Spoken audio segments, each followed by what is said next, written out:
네, 이어서 뉴스프라임 플러스 시작하겠습니다. 다양한 통계를 통해서 경제 이슈를 또 분석해보는 시간이죠. 통계뱅크의 이경만 대표와 함께하겠습니다. 어서 오세요. 예, 반갑습니다. 네, 안녕하세요. 자, 우리나라의 바이오 산업 전 세계에서 주목을 받고 있습니다. 특히나 삼성바이오, 삼바 같은 경우는 세계 최대 CDMO, 즉 제품의 개발과 지금 제약 제조 공장을 가지고 있는 상황인데 이번에 특히나 윤석열 대통령이 방미하는데 바이오 기업들이 다수 포함이 돼서 상당히 또 관심이 높아지고 있습니다. 그래서 오늘은 저희가 주제를 이 바이오 산업으로 한번 정해봤는데 바이오 산업이 어떤지 보여주는 통계부터 좀 살펴볼까요? 네, 뭐 바이오 시밀러, 시밀러라는 게 뭐 유사한 그런 의미지 않습니까? 예. 그래, 뭐 바이오 제품이기는 한데 똑같은 제품은 아니지만 하여간 유사한 제품이라 해가지고 바이오 시밀러라고 예. 합니다. 그 그래프를 보시면 정말 바이오 분야는 그 임상 과정이나 상업화까지 상당히 시간이 오래 걸리지만 한번 성공하면 그야말로 조단위 매출을 일으키는 그런 블록버스터 이렇게 상품이 되겠습니다. 예. 바이오 시밀러 시장은 2023년에 약 금년도 1조 원에서 26년 한 5조 원으로 이렇게 뭐 한 3년 만에 4조 원이나 성장하는 그런 시장이 지금 형성되고 있습니다. 예, 불과 2020년에서 2026년까지 가는데 그래프가 상당히 가파르게 올라갑니다. 그렇죠. 예. 예. 저렇게 되는 이유가 아마 조만간 바이오 시밀러 분야의 특허가 좀 만료되면서 그쪽 시장이 좀 급증하는 그런 부분들이 있고 또 인구의 어떤 고령화에 따른 그런 시장의 확대 네. 그런 것들이 원인이 되겠습니다. 네. 앞으로 세계 의약품 시장이 상당히 월등하게 커질 것 같은데 이와 관련한 통계도 좀 있을까요? 그래서 이제 그 바이오 시밀러는 그야말로 바이오이지만 이제 유사한 그런 제품을 생산한다고 해가지고 바이오 시밀러 시장이 커지고 있지만 사실 원래 그 의약품 시장이 월등하게 사실 더 큽니다. 예. 전 세계 바이오 그 의약품 시장 분포를 보면 뭐 미국이라든지 캐나다, 북미 시장이 약 600조 원. 네. 이게 1년에 600조 원이니까 거의 우리나라 뭐 예산과 맞먹죠그죠? 그렇죠. 그 정도로 크고 그다음에 이제 유럽과 이제 아시아가 거의 1년에 300조 원 시장이 형성될 정도로 굉장히 큽니다. 근데 이제 그 코로나 시절에 가장 유명한 정말 우리나라 대통령이 미국에 갔을 때 그 회장이 그 플랜카드를 들고 대통령 사진을 찍은 게 있습니다. 네. 그게 어디냐면 모더나라고. 그렇죠. 네. 그래서 이제 모더나는 거의 코로나 시절에 1년 만에 20조 원을 벌은 완전 대박을 친 네. 그런 회사죠, 그죠? 코로나의 수혜주죠. 네. 그래서 근데 이제 그 모더나가 무명 시절 1년에 3억 달러, 우리나라 돈으로 치면 4,300억씩을 매년 투자하면서 그런 무명 시절을 보냈습니다. 네. 그랬는데 이제 코로나가 터지면서 1년에 20조 원을 벌게 된 아주 대표적인 케이스죠. 네, 대박을 쳤군요, 코로나 때. 예. 네, 지금 의약품 시장도 세분화가 좀 될 것으로 보이는데 어느 예. 분야가 가장 좀 시장성이 높을까요? 예. 의약품 시장은 크게 보면 이제 합성 의약품과 그다음에 바이오 의약품으로 나눌 수 있습니다. 네. 합성 의약품은 그야말로 우리가 먹는 뭐 진통제, 뭐 감기약, 두통약, 뭐 소염 진통제, 뭐 혈압약, 그야말로 어떤 화학적 결합을 통한 뭐 그런 이제 제품을 이야기하고, 이제 바이오 시밀러는 살아있는 뭐 생물 제제를 통해서 어떤 약을 만드는 게 이제 바이오 그 의약품인데, 사실은 그 합성 의약품 시장이 역시 또 압도적으로 많습니다. 예. 저기 그래프에 보시면 제일 왼쪽에는 이제 합성 의약품이고 오른쪽에는 뭐 바이오 분야입니다. 아직까지 전 세계 시장을 지배하고 있는 것은 합성 의약품이다. 네. 우리가 일상적으로 이렇게 먹는 그런 건데 21년에 이 역시 500조 원 시장이었습니다. 21년. 근데 이제 26년에는 650조로 지금 성장을 합니다. 네. 역시 한 150조로 성장을 하기 때문에 뭐 지금 우리가 바이오 시밀러 쪽에 집중을 하는 듯하지만 사실 더 큰 시장이 저렇게 형성되고 있습니다. 네, 26년에는 특히나 합성의약품 시장이 훨씬 더 규모가 커질 것이다 그렇죠. 예. 라는 걸 한눈에 볼 수 있는 그런 예, 그래프네요. 거의 뭐 압도적으로 이렇게 커지고 우리 어떤 국내 바이오 업계라든지 제약업계가 굳이 바이오 쪽으로 집중할 필요가 있겠냐. 네. 오히려 더 큰 시장에서 이제 우리 한 5년 만에 150조 원 성장하니까 예. 이런 쪽으로도 집중할 필요성이 있겠다는 어떤 판단을 해봅니다. 네. 우리나라의 그 바이오 산업 인프라를 이제 상당히 확대를 하고 있는데 올해 그리고 후년에 특허가 만료되는 의약품이 있다고 하는데 어떤 네, 것들이 좀 있을까요? 그렇죠. 역시 뭐 바이오 시밀러 분야에 어떤 기대감을 이제 주고 있는 그런 뭐 희소식이라 그럴까요? 네. 그 정말 수십조 매출을 올리고 있는 특허가 만료되는 게 대표적인 게 세 가지가 있습니다. 우선 21년에만 매출 21조 원, 세계 최대 의약품이죠. 휴미라 관절염 치료제입니다. 아, 네. 예, 이게 이제 21조 원을 잘 올리면서 팔아왔는데 이게 23년에 올해 미국에서 특허가 해제가 됩니다. 만료가 예, 되네요. 그러면 이제 삼성 바이오 오피스라든지 셀트리온 이런 업체가 대기를 하고 있습니다. 예. 이미 그 삼성 바이오는 송도에 세계 최대였던 그 CDMO 공장을 지금 건설하고 있죠, 그죠? 그리고 이제 11조 6천억 매출 올린 스텔라라. 이거는 이제 자가 면역 치료제인데 이 또한 금년하고 내년에 미국과 유럽에서 각 이제 해제가 되면서 역시 삼성하고 셀트리온, 동아 ST가 생산하려고 준비 중에 있습니다. 네. 그리고 이제 11조 원 올린 아일리아 이것은 이제 항반변성 치료제인데 정말 우리가 사실 이런 부분들이 좀 낯선 그 치료제지 않습니까? 네. 그래도 이게 11조 원을 이렇게 매출 올린 것입니다. 그래서 이것도 뭐 23년, 25년에 걸쳐 가지고 미국과 유럽에서 다 이제 해제가 되면서 우리나라 기업들이 뒤에서 빨리 해제되기만 정말 학수고대하고 있죠. 네. 예. 이렇게 되면 우리나라의 삼성 바이오피스, 셀트리온, 동아 ST, 삼천당 제약들이 아주 수혜를 보는 그런 그렇지. 기업들이 되겠네요. 예. 벌써부터 좀 관심을 가지고 준비를 해야 될 것 같습니다. 네. 결국 이런 이제 바이오 산업이 성장을 하려면 건강 관련한 시장이 상당히 이제 커질 것 같은데 네. 수요 측면에서 어떤 건강 관련한 통계가 있는지 그 부분도 예. 좀 확인을 해야 될 것 같습니다. 예. 어느 나라든지 비만이 또 상당히 심각하고 음. 인류의 숙제인 것 같아요. 그렇죠. 예, 그와 관련한 통계도 좀 볼까요? 그러니까요. 사실은 뭐 나이가 이제 그 50, 60 되면 뭐 여러 가지 성인병들이 많지 않습니까? 네, 근데 이제 성인병을 불러 일으키는 가장 대표적인 원인이 사실 비만이라고 그러지 않습니까? 그렇죠. 그래서 비만이 이제 뭐 미국에 가서 보면 정말 살찐 사람들이 참 많지 않습니까, 그죠? 우리나라도 이제 그런 시대에 접어들었고 한데 전 세계 2035년 세계 인구 절반이 과체중이나 비만이 될 거다. 그래서 이제 세계 비만 재단이 있습니다. 네, 여기에서 2020년도에 전 세계 38%가 이제 과체중 인구였는데 35년 되면 51%가 40억 명입니다. 40억 명. 네. 과체중이 될 것이다. 전 세계 절반이 지금 과체중이 될 것이다라는 거잖아요. 예. 그러면서 이제 비만 인구도 14%, 20년 14%에서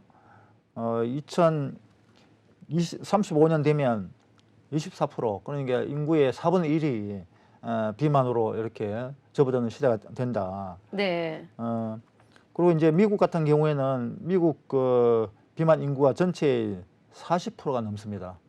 그러니까 여기에는 뭐 전 세계 인구가 어떤 24%라고 했지만 현재는 미국 같은 경우는 40%가 비만으로 이렇게 각종 성인병을 유발하고 있으니 예.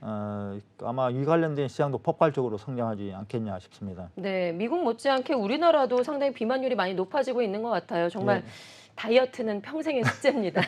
비만 약이 빨리 좀 나왔으면 좋겠는데 예, 예. 이 비만에 따라서 이제 여러 가지 합병증도 유발이 되는 만큼 사회적인 비용도 상당히 커질 것 같아요. 그렇죠. 예, 그와 관련한 통계도 좀 있을까요? 예. 이 역시 또 세계 비만 재단이 발표한 자료인데 비만으로 인한 사회적 비용을 산출했습니다.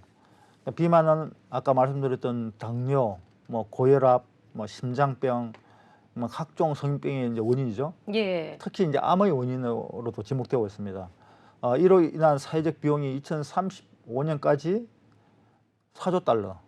4조 연간 4조 달러. 그렇지. 예, 4조 달러면 우리나라 돈으로 환산하면 5,220조입니다. 예. 5,220조. 그러니까 그 우리나라 예산의 뭐 한 9배 정도 되는 내용인데 이 정도로 비만을 해결하면 아마 전 세계의 복지 비용이라든지 예산 절감 효과가 너무너무 클 것 같습니다. 네. 4조 달러를 아끼게 되는 거죠. 그렇지. 예. 우리나라 비만도 앞서서 잠깐 얘기했는데 우리나라 비만도 상당히 심각해지고 있습니다. 그렇죠. 이 어느 정도 비율인지 좀 볼까요? 예. 우선 성인 남성 10명 중 4명이 비만입니다. 10명 중 4명. 우리나라도 거의 뭐 지금 반에 가까워져 가고 있네요. 그렇지. 예. 그리고 이제 고등학생, 중고등학생들은 비만율이 10년 만에 2.4배나 이렇게 늘어났습니다. 네.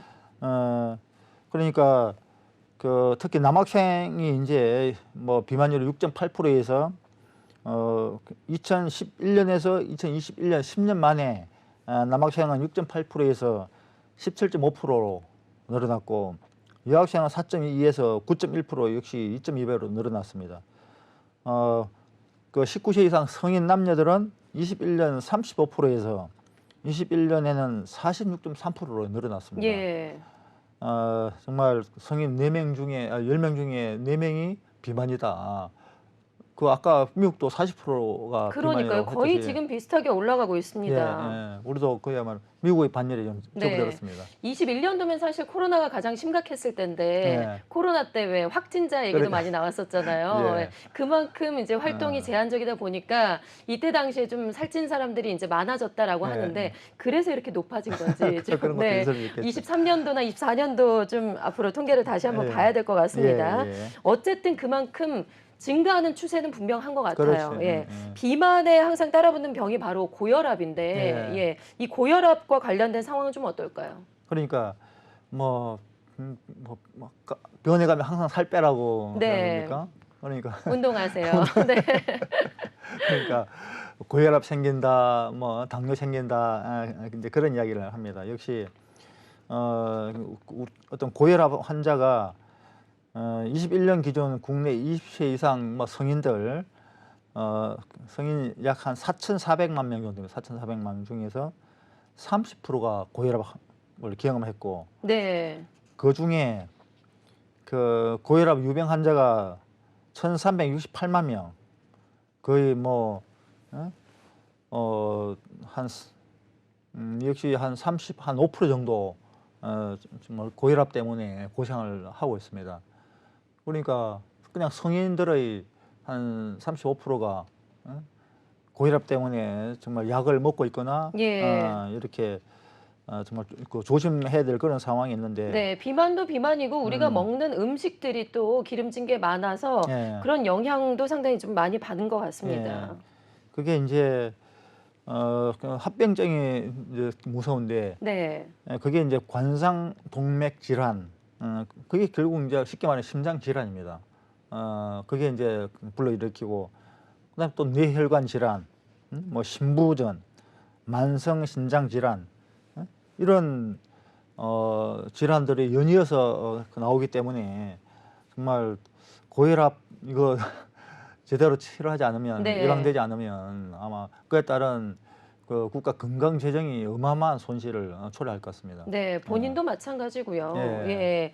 고혈압 관련해서 심장 질환, 뇌혈관 질환, 신부전까지 이제 따라온다고 했는데 예. 같이 붙는 병 중에 가장 대표적인 게 바로 당뇨병입니다. 그렇죠. 예. 당뇨병 관련해서도 좀 관련 통계가 있을까요? 그렇죠. 예. 이게 이제 아까 비만이 앞서고 그다음에 고혈압, 당뇨 이제 이런 순으로 그다음에 암이 또 따라오고 네. 그걸 그 통계를 좀 보겠습니다. 만병의 근원이라고 예. 할 수가 있죠. 당뇨병 환자는 이제 대한당뇨학회가 발표한 2020년 기준으로 보면 우리나라 30세 이상 6명 중 이건 1명, 그 성인 6명 중에 1명이 당뇨병 진단을 받았습니다.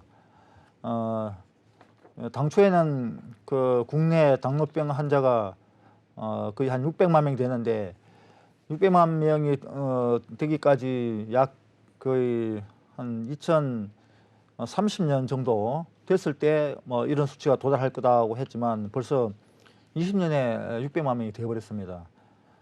근데 이제 여기서 보면 여성 당뇨 환자가 60세 이상 되면 남성보다 훨씬 높아지고 있습니다. 네, 그러네요. 예. 그 앞에 보면 뭐 30대, 40대, 뭐 50대까지는 거의 남성이 월당이 높고 2배 이상 높고 60대에서는 이제 여성하고 남성이 거의 비슷해지고 70세 이상은 여성이 훨씬 더 많아집니다. 이것은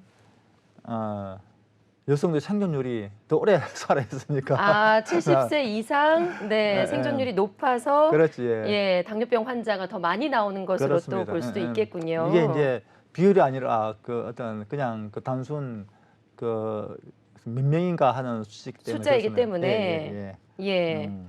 자, 그리고 비만이 심하면 보통 관절에도 영향을 미치게 되잖아요. 그렇죠. 무릎에도 안 좋기도 네. 하고 허리 쪽으로 안 좋아서 디스크가 걸리는 분들도 있는데 이 디스크 환자도 상당히 좀 많이 늘어나는 것 같습니다. 그러니까요. 이와 관련한 통계도 좀 살펴보죠. 예.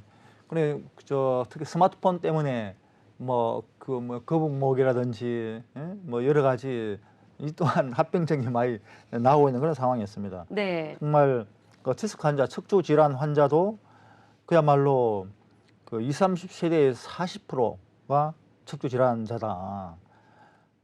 우리나라 환자가 총 몇 명이나 될 것 같습니까? 글쎄요. 1,000만 명이 넘습니다. 1,000만 명이 넘어요? 예, 예. 네. 국민 5명 중에 1명이 그러네요. 우리나라가 5천만 명 이제 넘기 시작했으니까. 그러니까 1,000만 명이 디스크 환자다. 네. 야, 이거 참 어마어마한 숫자죠, 그죠? 성인만 따져보면 그러면 엄청난 숫자네요. 그렇지. 성인만 예. 따지면 이제 더 많고. 근데 지금은 그 청년들이 좀 점점 더 증가하고 있습니다. 네. 그 전체 신규 환자 중에 어떤 청년들이 약 40%대를 지금 돌파했습니다. 그래서 2012년에는 그 척추 질환 평균 연령이 41.8세였는데 21년에는 36.9세로 내려갔습니다. 네, 30대가 상당히 많네요. 그렇지. 예, 이거는 이제 30대가 신규 질환 중에서 이제 증가하면서 나타나는 그런 수치입니다. 네. 그러니까 척추 환자, 디스크 환자가 사실 주위에 보면 많지 않습니까? 네. 이게 1,000만 명이 넘는다는 것은 앞에 있는 당뇨병, 뭐 그 고혈압하고 정말 국민의 한 5대 질환 중에 하나가 될 네. 것입니다. 왜 20, 30대가 디스크 환자가 이렇게 많을까요? 맨날 폰. 네. 결국에는 네. 그렇지. 예. 네, 핸드폰 중독 때문에 그런가요? 그렇지. 자, 이렇게 이제 여러 가지 질병들을 좀 살펴봤는데 우리나라 사망 원인도 전체적으로 좀 정리를 해보죠. 예. 예. 그러니까 이제 결국 앞에 있는 이런 어떤 질환들 때문에 우리나라 어떤 도대체 그 사망의 어떤 이게 순위가 어떻게 되냐 네. 보시면 역시 1위는 네. 1위가 암이네요. 암입니다. 암은 역대 1위를 계속 이렇게 차지하고 있습니다. 네. 그다음에 이제 심장 질환, 폐렴, 뇌혈관 질환, 그다음에 자살도 5위에 오입니다. 올라 5위. 있습니다. 자살도. 네. 그다음에 이제 당뇨병 그 다음 순으로 이렇게 되어 있습니다. 근데 폐렴이 10년 전에 비해서 폐렴이 6위에서 3위로 올라섰습니다. 6위에서 3위로요. 예, 예, 예. 그러니까 이게 참 굉장히 중요한 상당히 의외의 어떤 변수지 않습니까? 네. 그래서 이게 왜 이렇게 폐렴이 증가하냐. 그래서 결국 이제 어떤 공기 질의 문제라든지 이런 것들이 맞물려 있지 않겠냐 하는 그런 어떤 추정을 하고 있습니다. 네. 예. 자, 그러면 도대체 어떤 종류의 암이 많은지 한번 음. 네, 구체적으로 살펴보겠습니다. 네. 관련한 통계도 좀 보여주시죠. 예, 그러니까 암이 이제 암 그 사망 순위가 1위가 암인데 이제 암 중에서도 네. 어떤 암이 가장 그 위험하냐 보면 폐암이 1위입니다. 네, 폐암이 1순위는 1위. 폐암이었고요. 두 이 번째로 순위가 간암, 대장암, 위암. 위암, 췌장암 그렇습니다. 자, 그래서 폐암이 이렇게나 많은지 놀랐는데 예, 증가 추이는 어떤지도 좀 볼까요? 그렇죠. 정말 그 이게 뭐 폐암이라는 게 담배를 피우는 사람만 폐암이 걸린 줄 사실 알고 있지 않습니까? 예전엔 그런 줄 알았는데 대체로, 그것도 예. 아니라면서요. 그러니까 이렇게 폐암이 이렇게 많고 또 폐암이 그 2017년부터 해가지고 막 지속적으로 매년 이렇게 성장해 왔다. 무려 17년에 8만 명 되었는데 5년 뒤에는 11만 명, 무려 37%나 상승을 했습니다. 예. 이 정도로 폐암이 지금 그 매년 상승하고 있으니 이게 이제 담배 피는 뿐만 아니라 어떤 공기 질의 문제라든지 해서 그러니까요. 어차피 향후에 이런 공기 질과 관련된 산업도 같이 성장하지 않겠냐. 네. 그런 추정을 해볼 수 있는 통계입니다. 네. 자, 이렇게 폐암이 많은데 보통 암 1기에는 생존율이 상당히 높다고 해요. 네. 폐암의 1기부터 4기까지 분포가 어떤지 이 부분도 통계를 좀 확인해 보겠습니다. 예. 보통 이제 뭐 암 걸리면 몇 길에 이렇게 하지 않습니까? 네. 근데 야, 이게 폐암 걸리면 정말 큰일 날 것 같아요. 네. 그런데 환자 절반가량이 4기에 예. 폐암을 진단받고 이때 알게 된다라는 그렇죠. 거죠. 예, 그 전까지는 모르고 있다가. 그러니까 이게 이제 뭐 2기나 3기는 정말 모르고 있다가 그 1기는 정말 건강진단 잘해가지고 체크했을 때 발견할 수 있지만 2기는 3기 모르고 있다가 4기 때 정말 적발되면 네. 손을 쓸 수 없는 그런 상황이지 않습니까? 네. 그래서 폐암의 어떤 그런 좀 성격이 드러나지 않나 하는 생각을 네. 해봅니다. 그래서 사망률이 더 높을 수도 있을 것 같습니다. 네, 예. 자, 그렇다면 암의 생존율이 어떤지 보여주는 그 통계도 한번 바로 볼까요? 예, 그래서 이제 그 스티브 잡스가 또 성악가 그 루치아노 파바로티 이분들이 췌장암으로 돌아갔습니다. 네. 즉 췌장암의 어떤 5년간 생존율은 13.9%밖에 안 됩니다. 그만큼 발견 자체가 워낙에 어렵다고 들었어요, 췌장암이. 어렵고 그다음에 어떤 사전 어떤 정조 정세가 별로 없고 네. 그래서 한번 걸리면 정말 위험한 암이고 뭐 갑상선이나 유방암은 거의 100% 가까이 완치되니까 네, 요즘에는 뭐 예, 그렇다고 하죠. 그러니까 그래 크게 뭐 걱정할 바는 안 될 것 같고 하여간 폐암, 간암, 폐암, 췌장암은 특별히 좀 조심을 해야 될 그런 암이 되겠습니다. 네. 다음으로 좀 살펴보죠. 치매도 상당히 큰 걱정거리인데 이와 네. 관련한 통계도 좀 보죠.